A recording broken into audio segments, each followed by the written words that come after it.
कोई भी सपना साकार करने के लिए सबसे जरूरी है सही कोच का होना। चुनिए अरोमा केमिस्ट्री क्लासेस को और करें अपने PGT एग्जाम्स ऑफ इंडिया का सपना साकार। Download the app now. सभी साथियों को नुसर का प्यार भरा नमस्कार। और आज हम लोग बात करेंगे special task for the PGT chemistry, यानी कि पीजीटी केमिस्ट्री में जो इम्पोर्टेंट टास्क हैं जिनको हम अक्सर भूल जाते हैं और जिनको अक्सर हम लोग छोड़ देते हैं, उन्हीं टॉपिक्स पर अगर आप फोकस कर लेंगे तो मान के चलिए कि आपका सिलेक्शन निश्चित हो जाएगा। तो आज ये पूरी वीडियो मैं लेकर के आया हूँ आपके लिए, इसी टॉपिक पर लेकर के आया हूँ कि आप कौन कौन से टॉपिक्स जो आपको परेशान करेंगे आगे चल करके। जैसे कि अक्सर ये नोटिस किया गया है कि जो लोग जेई की कोचिंग पढ़ाते हैं, जो लोग नीट की कोचिंग पढ़ाते हैं, वो लोग अधिकतर पीजीटी के एग्जाम को क्वालिफाई नहीं कर पा रहे हैं, लेकिन जो एमएससी करके बिल्कुल फ्रेशली प्रिपेयर्ड निकलता है वो क्वालिफाई कर जाता है। रीजन कहां पर अटका हुआ, यानी कहां पर आपके पास ऐसी कौन सी कमी रह जा रही है जिसकी वजह से आप सिलेक्शन नहीं पा रहे हैं, कौन कौन से पॉइंट हैं। जैसे कि झारखंड का एग्जामिनेशन अभी बिल्कुल लगा हुआ है, आने ही वाला है झारखंड का एग्जामिनेशन। अगर आप इसकी भी तैयारी करना चाह रहे हैं, यूपी पीजीटी की भी तैयारी करना चाह रहे हैं, तो दोनों के सिलेबस में जो थोड़ा सा डिफरेंस है उसको कवरेज करते चलिए। लेकिन आज विशेषकर हम बात करेंगे कि पीजीटी जो यूपी में एग्जामिनेशन होता है उसमें सिलेक्शन के लिए कौन कौन सी टॉपिक्स हम लोग छोड़ देते हैं और बाद में सिर्फ एक ही बात आती कि पेपर बहुत टफ था, एक सेंटेंस ये रह जाता है। तो अब मैंने जो नोटिस किया कि कहां कहां पर दिक्कत है, उन टॉपिक्स के बारे में डिस्कशन नहीं करूंगा, आपको बताऊंगा कि ये टॉपिक आपको पढ़ लेना चाहिए, यानी इन टॉपिक्स पर आपको फोकस कर लेना चाहिए। बहुत ही इंपॉर्टेंट वीडियो आज के लिए ये बन जाएगी, इसलिए आप इन टॉपिक्स को बिल्कुल छोड़ेंगे नहीं, इन टॉपिक्स को लगातार अपने टच में रखेंगे और इनके क्वेश्चंस जहां से भी आपको कलेक्ट कर पाए। देखिए, सबसे पहली बात आपको बताता हूं कि जितनी जगह भी आप कोशिश ये करते हैं कि जहां भी आप इन क्वेश्चंस को पाइए उनको सॉल्व करिए, जिन किताबों से आपको मिल जाए क्वेश्चन सॉल्व करिए। अगर फिर भी नहीं मिल पाए तो फिर हमसे संपर्क करिए, हम आपको ये क्वेश्चन अवेलेबल कराएंगे, अपने ऐप के थ्रू अवेलेबल कराएंगे आपको ये क्वेश्चंस।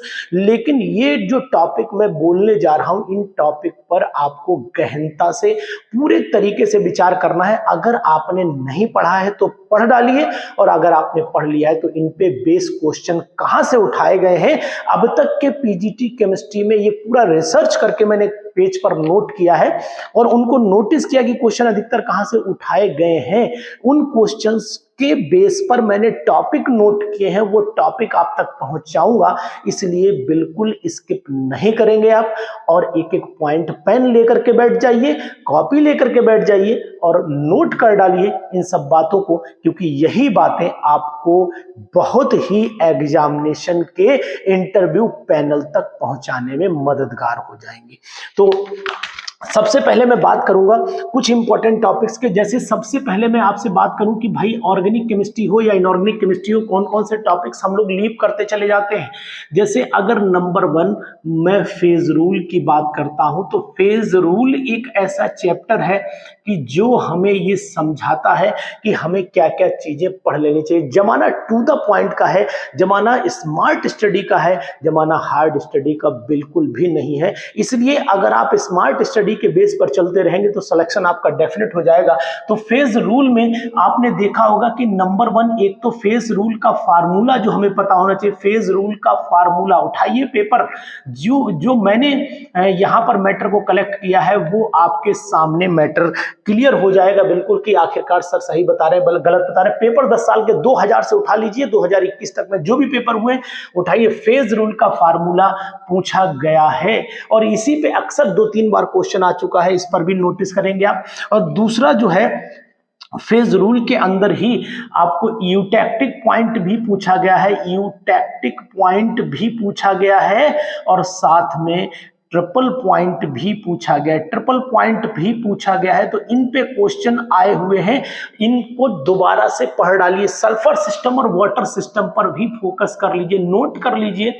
एक सिस्टम हमारा वाटर सिस्टम होगा, इसको भी आप पढ़ेंगे और साथ ही साथ आप पढ़ेंगे सल्फर सिस्टम, यानी कि इन दोनों सिस्टम इतना पढ़ डालिए, फेज रूल का क्वेश्चन गलत नहीं होगा, 100% क्वेश्चन सही होगा अगर आपने इतने टॉपिक हमारे कहे के अनुसार पढ़ लिए, क्वेश्चन आपके हाथ से छूटेगा नहीं, डेफिनेटली नहीं छूटेगा, ये मेरा आपसे वादा है। इसके बाद हम लोग आपको बताना चाहेंगे कि फेज रूल में इन्हीं पे बेस न्यूमेरिकल्स, इन्हीं पे बेस जो है वो आप एमसीक्यूज भी कर लीजिएगा और पीवाईक्यू भी इन्हीं पे बेस कर लीजिएगा, तो आपको 100% क्वेश्चन पीजीटी में मिलना तय है। अब हम लोग बात कर लेते हैं इलेक्ट्रोकेमिस्ट्री पर कि इलेक्ट्रोकेमिस्ट्री में जनरली हम लोग देखते हैं कि इलेक्ट्रोकेमिस्ट्री के वो टॉपिक्स जो आप लोग पढ़ाते हैं, जैसे कुछ लोग हैं उनका मानना ही यही है कि सर मेरी पूरी इलेक्ट्रोकेमिस्ट्री तैयार है, मुझे इलेक्ट्रोकेमिस्ट्री में कोई भी प्रॉब्लम नहीं है, लेकिन आपको बता दूं कि जो आप छोड़ रहे हैं वो है नंबर 1 कंडक्टेंस के फैक्टर्स आप छोड़ देते हैं। कंडक्टेंस के फैक्टर्स, इन पे क्वेश्चन 100% आया हुआ है, कंडक्टेंस के फैक्टर्स को जरूर पढ़ डालिए। उसके बाद कोलरिश लॉ को आप बिल्कुल नहीं छोड़ेंगे, कोलरिश लॉ ये आप ऑलरेडी पढ़ते हैं, कोलरिश लॉ को आप बिल्कुल नहीं छोड़ेंगे।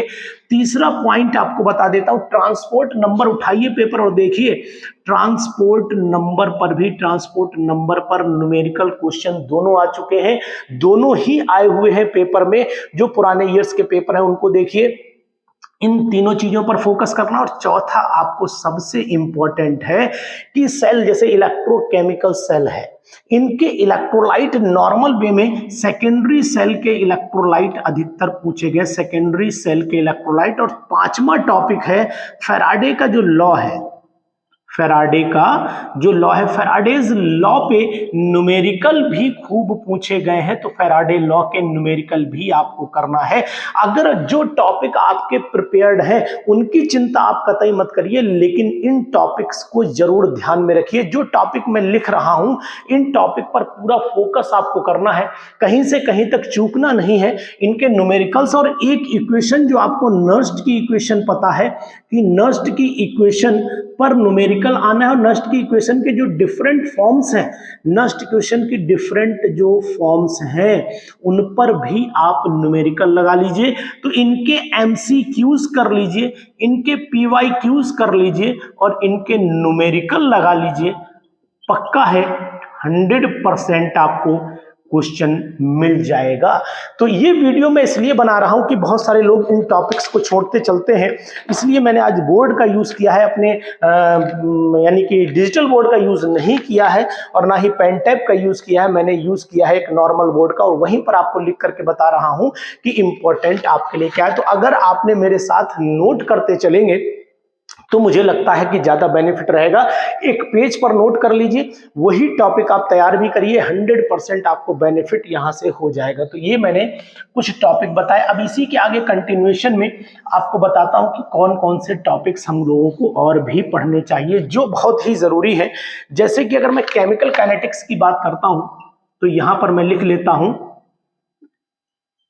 Chemical kinetics. अब ये केमिकल काइनेटिक्स में भैया हमें पता है कि first order reaction, second order reaction, इनकी के की यूनिट, इन पे बेस न्यूमेरिकल, इनका हाफ लाइफ पीरियड, ये तो सब नॉर्मल वे में आता ही है। लेकिन जो क्वेश्चन आता है, एक तो वुड की एज पर क्वेश्चन जरूर आता है। वुड की एज का क्वेश्चन आपको सॉल्व करना ही करना है, लेंथी होता है, इसलिए ट्रिकी कंसेप्ट से इसको जरूर पढ़िएगा।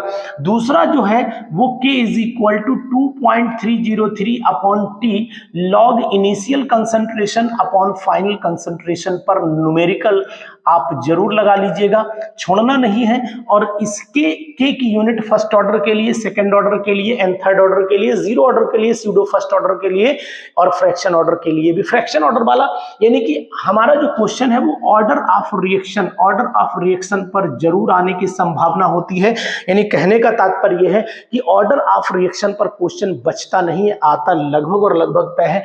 चौथा पैरेलल रिएक्शंस, ये क्वेश्चन जो है लगभग सभी का छूट जाता है। पैरेलल रिएक्शंस जो है ये बीएससी का टॉपिक है कि पैरेलल रिएक्शंस में जहां K1 और K2 एक दूसरे के कंपैरेटिविटी के साथ में पढ़े जाते हैं, उनको आप बिल्कुल नहीं छोड़ेंगे। और लास्ट में फिफ्थ पॉइंट जो मेरा है वो आर्हीनियस का है। आर्हीनियस के कंसेप्ट पर न्यूमेरिकल जरूर लगा लीजिए। इसके जुड़ा हुआ जो भी टॉपिक है, चाहे वो एक्टिवेशन एनर्जी का हो, चाहे वो थ्रेशोल्ड एनर्जी का हो, चाहे वो कोलिजन थ्योरी का पॉइंट हो, और चाहे वो आर्हेनियस की इक्वेशन हो।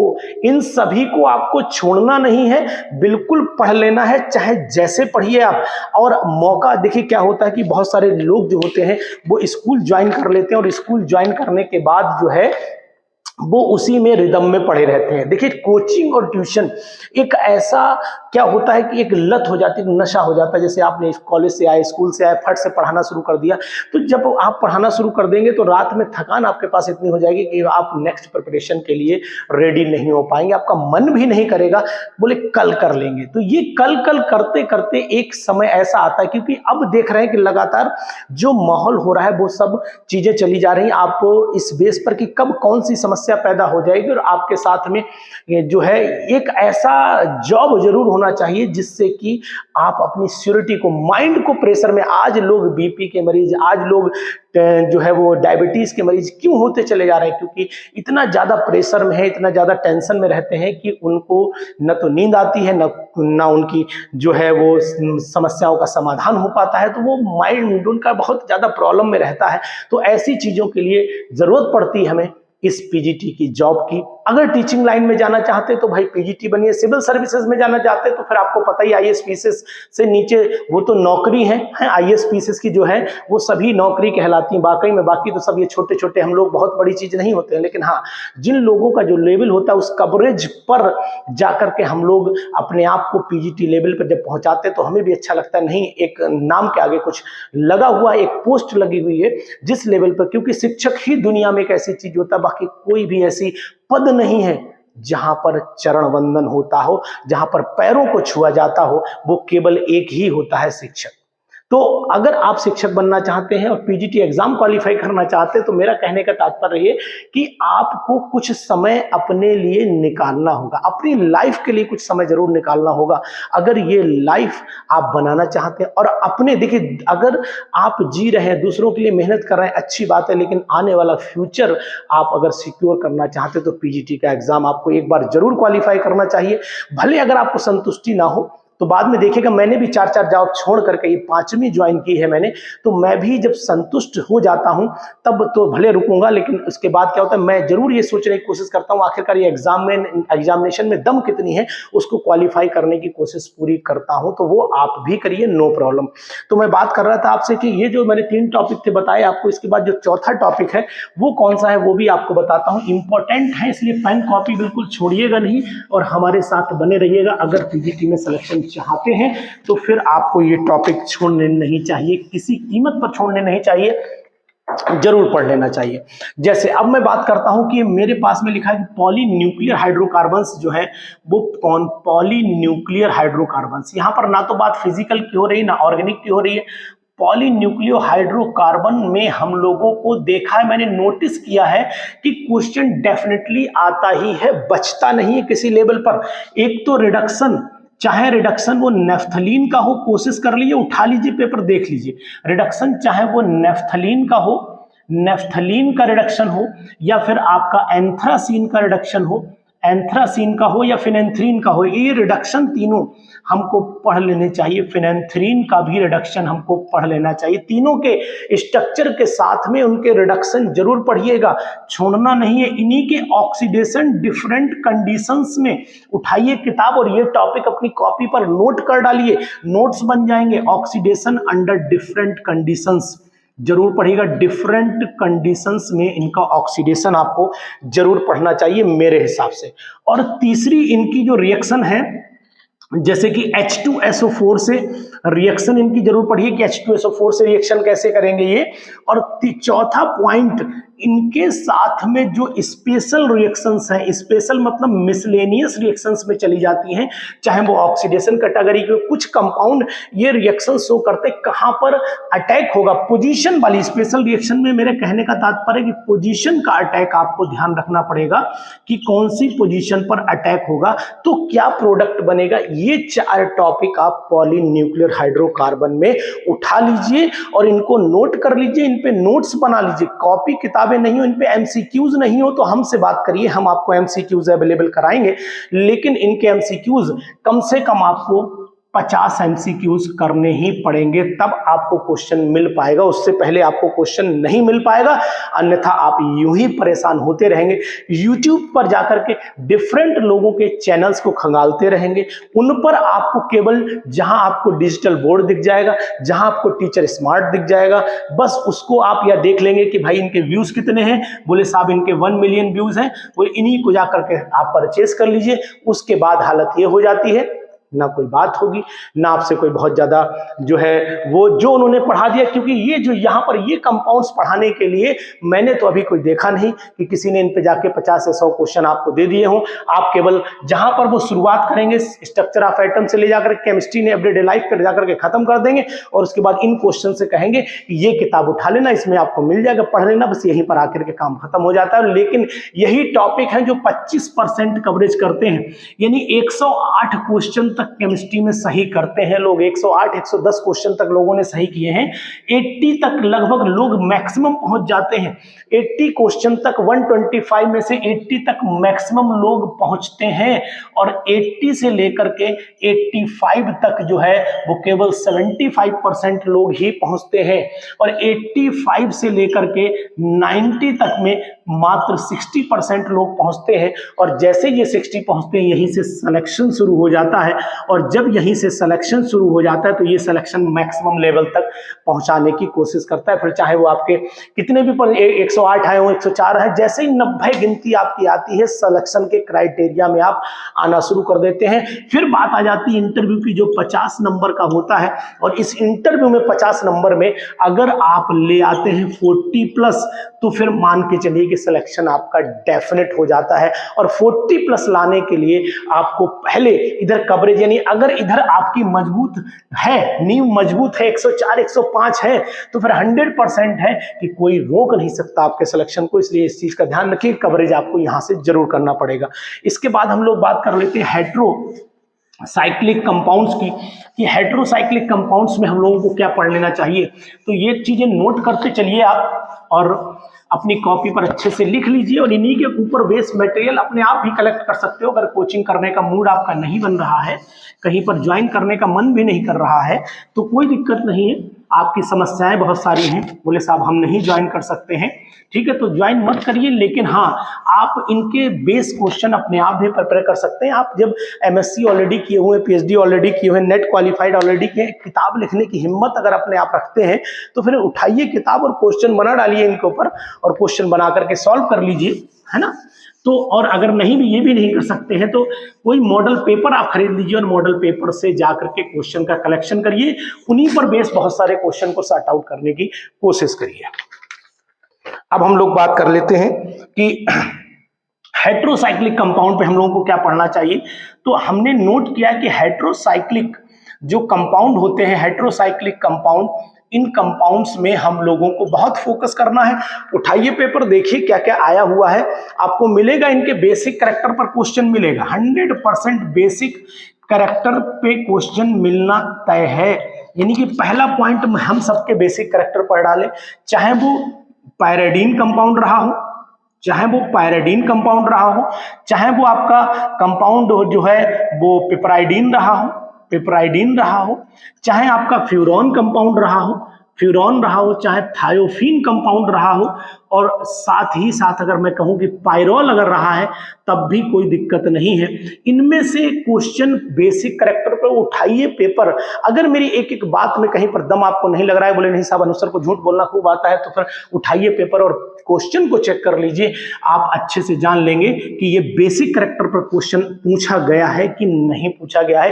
एक एक चैप्टर का जो जरूरी है उनका ऑपरेशन कर रहा हूं, और बता रहा हूं कि कहां से क्वेश्चन आता है, चैप्टर में कहां से क्वेश्चन आता है, इस बात का पूरा आपको जानकारी दे रहा हूं। कौन सा कंपाउंड नेम रिएक्शन शो करेगा, कौन सा नहीं करेगा, जैसे फ्रीडल क्राफ्ट कौन शो करता है, रीमर्टीमन कौन शो करता है, इस टाइप के जो क्वेश्चंस हैं वो इनके जरूर पढ़ लीजिए। चाहे वो पायरिडीन के हो, चाहे फ्यूरॉन के हो, चाहे थायोफीन के हो, चाहे पायरल को, क्विनोलिन और आइसोक्विनोलिन की प्रिपरेशन भी जरूर पढ़ लीजिएगा। क्वेश्चन में स्क्रैप सिंथेसिस आई हुई है, तो यानी कि सभी की सिंथेसिस सिंथेसिस भी नजर में डाल लीजिएगा कि सिंथेसिस क्या है। तो ये टॉपिक फोकस करना है पूरी।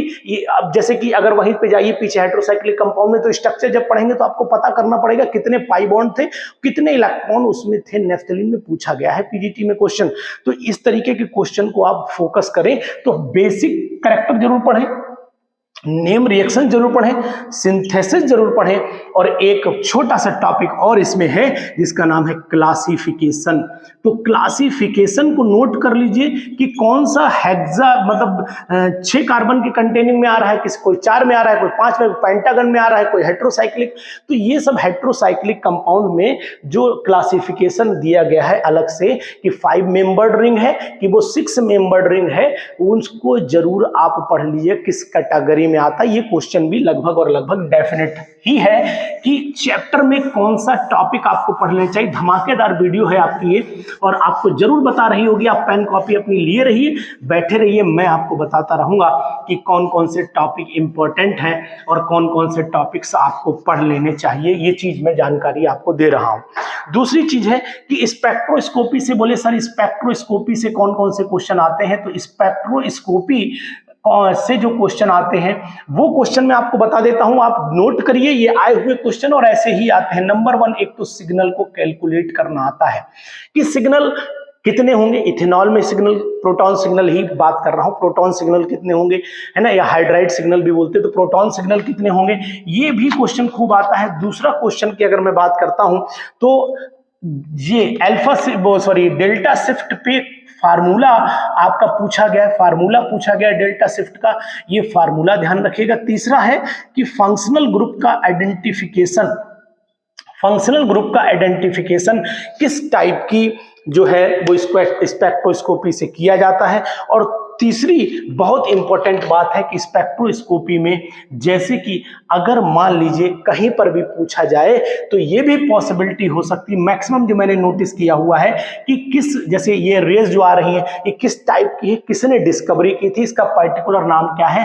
तो डिस्कवरी भी ध्यान दीजिए, डिस्कवरी स्पेक्ट्रोस्कोपी की किसने की थी और किस टाइप की जो है स्पेक्ट्रोस्कोपी जो है वो यूज की जाएगी पर्टिकुलर किसी कंपाउंड के आइडेंटिफिकेशन में। तो यहां पर मैं आइडेंटिफिकेशन यूज कर दे रहा हूं वर्ड, इसको आप ध्यान दीजिएगा। लैम्डा मैक्स भी कैलकुलेट करवा सकते हैं, तो लैम्डा मैक्स की कैलकुलेशन का भी पॉइंट आप याद रखिएगा। तो इतने मेन पॉइंट हैं जो आपको परेशान कर सकते हैं, किसके अंदर, जो आपको परेशान कर सकते हैं स्पेक्ट्रोस्कोपी के अंदर। तो ये पॉइंट स्पेक्ट्रोस्कोपी में ध्यान देने वाली बात आपके सामने आ जाएगी। बहुत ही इंपॉर्टेंट है ये टॉपिक। इसके बाद मैं फोटो केमिस्ट्री की बात कर लेता हूं।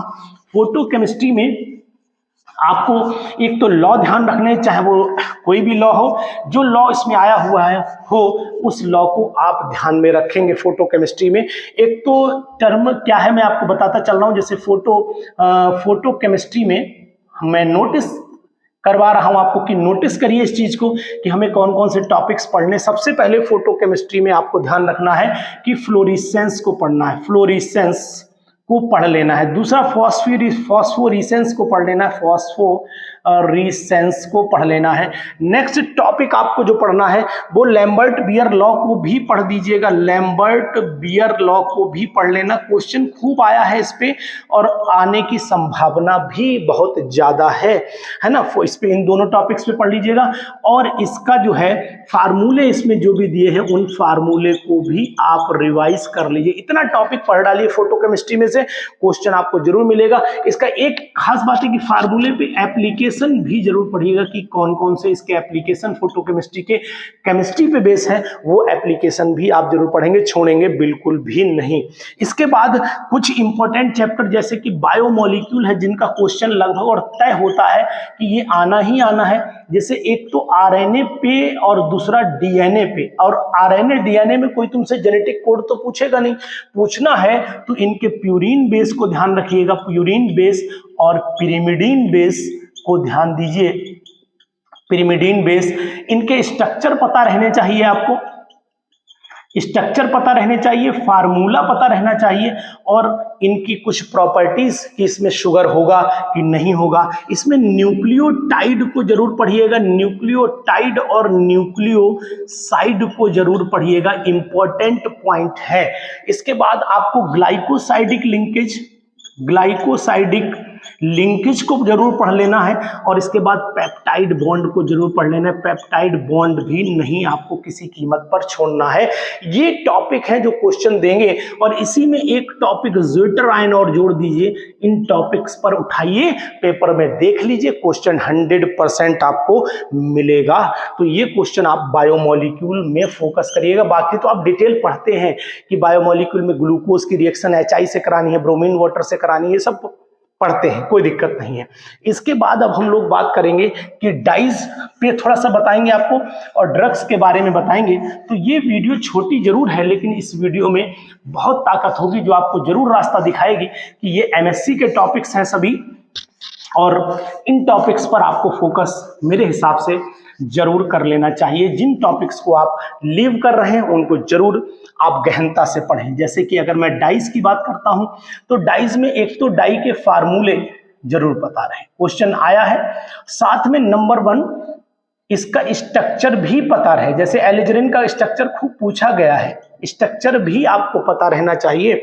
और दूसरी चीज है कि एग्जाम्पल, हर डाई का एक एक एग्जाम्पल आप याद कर लीजिए कि वो एग्जाम्पल किस कैटेगरी में आ रहा है, वो वेट डाई में आ रहा है कि मॉडर्न डाई में आ रहा है ना। इस तरीके से उनके एप्लीकेशंस को जरूर आप ध्यान दीजिए। तो ये चीज आपको ध्यान देनी है कि हम लोगों को स्ट्रक्चर भी ध्यान देना है, एग्जाम्पल भी ध्यान देना है। अगर हम लोग डाइज में पढ़ना चाहते तो फिर इनका क्लासिफिकेशन भी हमें ध्यान देना पड़ेगा। तो हम लोगों को इनका क्लासिफिकेशन भी पढ़ लेना चाहिए। ये भी बहुत इंपॉर्टेंट होता है कि किस कैटेगरी में कौन सी डाई आ रही है। तो डाइज का अगर हम लोगों को क्लासिफिकेशन आता है तो डाइज का क्लासिफिकेशन भी मदद करेगा एक क्वेश्चन देने में 100%। यहां पर कलर की बहुत बड़ी जिम्मेदारी नहीं होगी लेकिन किस कैटेगरी में वो डाई आ रही है उस डाई को आपको मेरे हिसाब से पढ़ना भी चाहिए। इसके बाद हम लोग ड्रग्स की बात कर लेते हैं। तो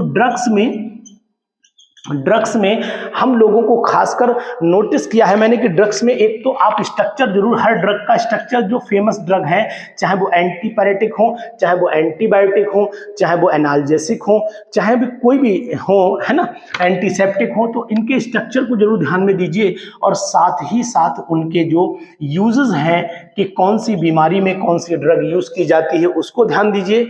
उनकी प्रॉपर्टीज, उसकी प्रॉपर्टी क्या है कि फीवर को रिड्यूस कर रही, कि एंटीबैक्टीरियल है, कि एंटीसेप्टिक है, कि बैक्टीरिया किल कर रही है, कि बैक्टीरिया के ग्रोथ को रोक रही है। इस टाइप की जो कंसेप्ट हैं उनको आपको ध्यान में देना चाहिए। तो ये मैंने कुछ टॉपिक जो है वो ड्रग्स में मुझे समझ में आए कि आपको ये पढ़ लेनी चाहिए। उसके बाद आपको बताऊं कि अगर आप थर्मो में जाना चाहते तो ये लास्ट टॉपिक आपसे बात करूंगा कि थर्मोडायनेमिक्स में अगर आप जाना चाहते हैं तो थर्मोडायनेमिक्स में आपको मेरे हिसाब से याद कर लेना चाहिए, क्या क्या पढ़ लेना चाहिए थर्मोडायनेमिक्स में। सबसे पहले तो फर्स्ट थर्मोडायनेमिक्स में देखिए फर्स्ट लॉ सेकंड लॉ सब पढ़ते ही पढ़ते हैं लेकिन सबसे ज्यादा जो है वो एक तो क्लेसियस क्लेप्रियन इक्वेशन है, क्लेप्रियन इक्वेशन है, इसको पढ़ लीजिएगा। नंबर 2 की अगर मैं बात करता हूं, क्लेसियस क्लेप्रियन इक्वेशन के बाद केवल क्लेप्रियन इक्वेशन भी पढ़ लीजिएगा। तीसरा आप जूल थॉमसन इफेक्ट जो गैसियस स्टेट से जुड़ा हुआ है उसको भी पढ़ लीजिएगा, है ना। थर्मोडायनेमिक्स और गैस स्टेट दोनों का कॉम्बिनेशन माना जाता है।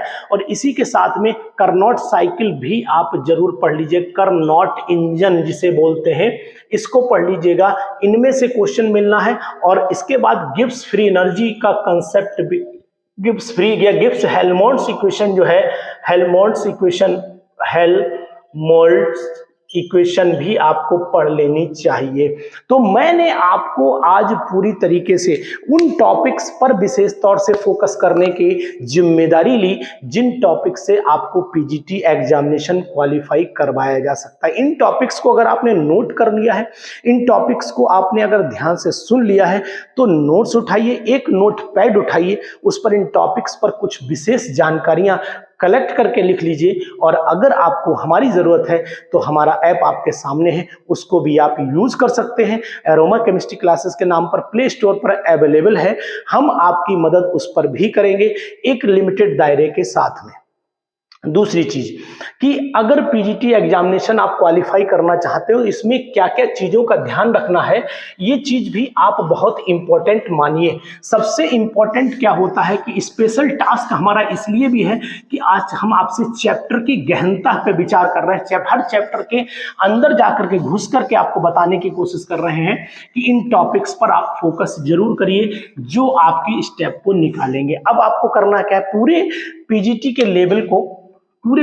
के लेवल को आप डिजाइन कर दीजिएगा। 3 हिस्सों में डिजाइन कर दीजिए, आप 3 हिस्सों में उसको ब्रेक कर दीजिए, आपकी तैयारी अपने आप हो जाएगी। अगर आपने पीजीटी के इन 3 हिस्सों को डिवाइड कर दिया तो फिर मान के चलो, नंबर 1 एक लेवल 1 होता है, लेवल फर्स्ट होता है जो 100% लोग पार कर जाते हैं। लेवल 3 लेवल पर पीजीटी केमिस्ट्री निकलता है, 3 लेवल पर। लेवल सेकंड होता है और लेवल सेकंड को केवल 60% लोग पार कर पाते हैं। और लेवल थर्ड होता है जिसको हम लोग सिलेक्शन लेवल भी कह सकते हैं। लेवल थर्ड होता है जिसको सिलेक्शन लेवल मैं बोलता हूं, सिलेक्शन लेवल बोलता हूं। और सिलेक्शन लेवल अगर आपने क्वालिफाई कर दिया तो इसको केवल और केवल 25% लोग ही यूज करते हैं। अब रह गए, अब हमारे पास में कितना, 85%। भाई 100% तो ये सब लोग, जितने लोगों ने पेपर दिया वो सबने पार कर दिया ये लेवल।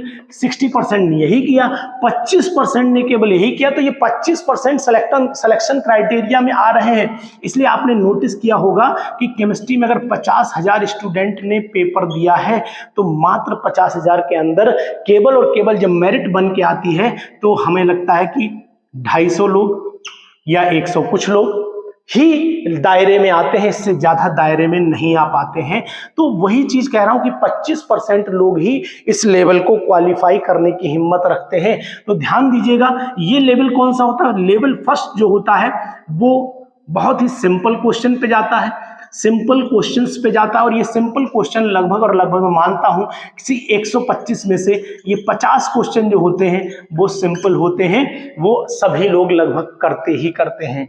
लेकिन अगर मैं थोड़ा सा मॉडरेट लेवल की बात करूं तो मॉडरेट लेवल में चले जाइए तो लगभग 70 क्वेश्चन जो होते हैं वो 60% लोग खींच ले जाते हैं। 75 तक मान लीजिए आप, बहुत ज्यादा नहीं होता। जो मेरी रिसर्च है वो यही है कि इतने पार कर ले जाते हैं। लेकिन जो लोग 85 से गिनती स्टार्ट करते हैं और 95 तक ले जाते हैं और इससे अबव, यानी कि मिनिमम ये हो सकता है, मैक्सिमम 95 के ऊपर जो भी हो जाए, ये लगभग 25% लोग ही कर पाते हैं। और यही 25% लोग इंटरव्यू पैनल तक पहुंचते हैं। ये मेरा एक अपना कैलकुलेशन है जो मैंने नोटिस किया है कि भाई ये पेपर सब करवाते हैं। जो जनरली घूमने फिरने गया बोले चलो हम भी पेपर दे आते हैं।